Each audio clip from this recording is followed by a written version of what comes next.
नमस्कार मित्रों, मैं आलोक तिवारी आपका अपने YouTube channel legal and logical vision में हार्दिक स्वागत करता हूं। कल 21 फरवरी 2025 को भारत के मुख्य न्यायाधीश न्यायमूर्ति संजीव खन्ना ने advocates on record supreme court में प्रैक्टिस करने हेतु नामांकित अधिवक्ताओं को संबोधित करते हुए बहुत गहरी और महत्वपूर्ण बात कही है। उन्होंने अधिवक्ताओं की महत्वपूर्ण भूमिका पर जोर देते हुए कहा है कि सुप्रीम कोर्ट उनसे उच्च अपेक्षाएं रखता है।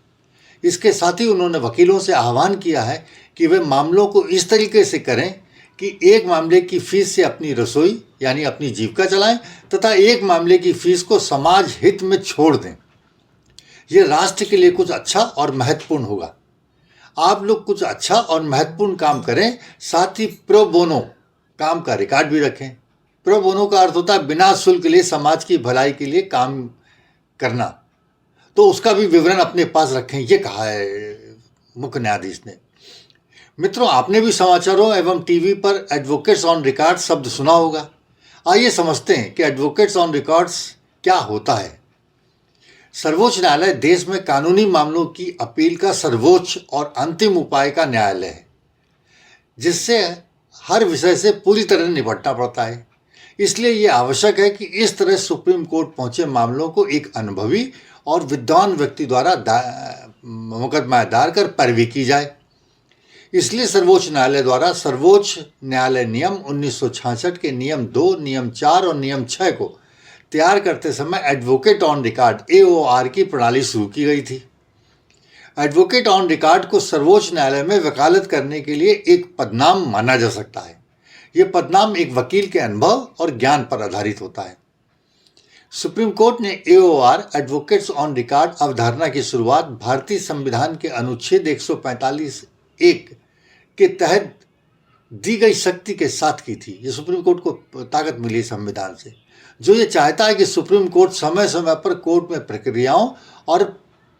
प्रक्रियाओं को विनियमित करने के लिए नियम बना सकता है। एडवोकेट ऑन रिकॉर्ड एक विशेष प्रकार के अधिवक्ता हैं जिन्हें सुप्रीम कोर्ट में ग्राहकों का प्रतिनिधित्व करने, उनके लिए दलील देने और सुनवाई का अधिकार है। एडवोकेट्स ऑन रिकॉर्ड के निर्देश के बिना कोई अन्य अधिवक्ता किसी भी मामले में सुप्रीम कोर्ट में पेश नहीं हो सकता और दलील नहीं दे सकता। भारत के किसी अन्य उच्च न्यायालय में भी इस तरीके का कोई प्रावधान नहीं है। सुप्रीम कोर्ट के नियम 2013 के आदेश 4 नियम 5 में एडवोकेट्स ऑन रिकॉर्ड बनने के लिए नियम इस प्रकार हैं। इसको भी समझ लेते हैं। अधिवक्ता का किसी भी राज्य बार परिषद के साथ, बार काउंसिल ऑफ स्टेट के साथ पंजीकृत होना आवश्यक है। अधिवक्ता को कम से कम 4 वर्षों का पूर्व अनुभव होना भी आवश्यक है।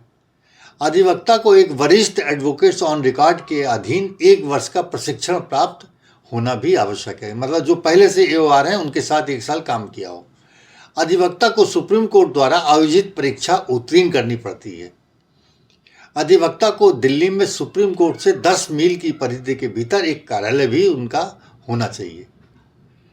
एक बार पंजीकृत होने पर एडवोकेट्स ऑन रिकॉर्ड को एक विशिष्ट पहचान संख्या जारी की जाती है, जिसका उपयोग वह सुप्रीम कोर्ट में दायर किए जाने वाले सभी दस्तावेजों, वकालतनामा या रिट पर करता है। मतलब वो भी आवश्यक है उसका नंबर नोट करना हर एक में। सुप्रीम कोर्ट द्वारा भेजी गई कोई भी सूचना या आदेश पत्राचार AOR को ही भेजा जाता है। मैं जहां तक समझ पाया हूं, मुख्य न्यायाधीश संजीव खन्ना का तात्पर्य यह है कि जो वकील सक्षम हैं या जिन्हें सुप्रीम कोर्ट में वकालत के कार्य से अपनी जीविका चलाने का ठीक ठाक पैसा मिल जाता है, उन्हें समाज के कमजोर वर्गों के लिए कुछ केस लड़ने या राष्ट्रहित के विषयों पर पैरवी करने हेतु अपनी फीस नहीं लेनी चाहिए। ये मेरा अपना मानना है। मित्रों, आपकी इस विषय पर क्या राय है? क्या सुप्रीम कोर्ट के वकील जो एक पेशी के लिए 15 से 20 लाख तक की फीस लेते हैं और कभी कभी तो इससे भी ज़्यादा, परंतु धर्मनिरपेक्षता और अभिव्यक्ति की स्वतंत्रता का जोरदार राग अपने वाले और कुछ मामलों में मुख्य न्यायाधीश पर दबाव डालकर रात में भी कोर्ट खुलवा करके मामले की सुनवाई करवा लेने वाले इन बड़े वकीलों ने समाज के जरूरतमंद लोगों का केस लड़ने हेतु अपनी फीस न लेने हेतु मुख्य न्यायाधीश के आह्वान पर अभी तक अपनी कोई प्रतिक्रिया या टिप्पणी नहीं की है। क्या वे मुख्य न्यायाधीश की कुछ मामलों में फीस त्याग के आह्वान को स्वीकार कर पाएंगे? आप अपनी राय कमेंट बॉक्स में अवश्य लिखें तथा जानकारी अच्छी लगी हो तो वीडियो को लाइक और शेयर करें तथा चैनल को सब्सक्राइब भी करें। हम आपसे फिर मिलते हैं एक नए विषय और विमर्श के साथ। तब तक के लिए जय हिंद, जय भारत, धन्यवाद।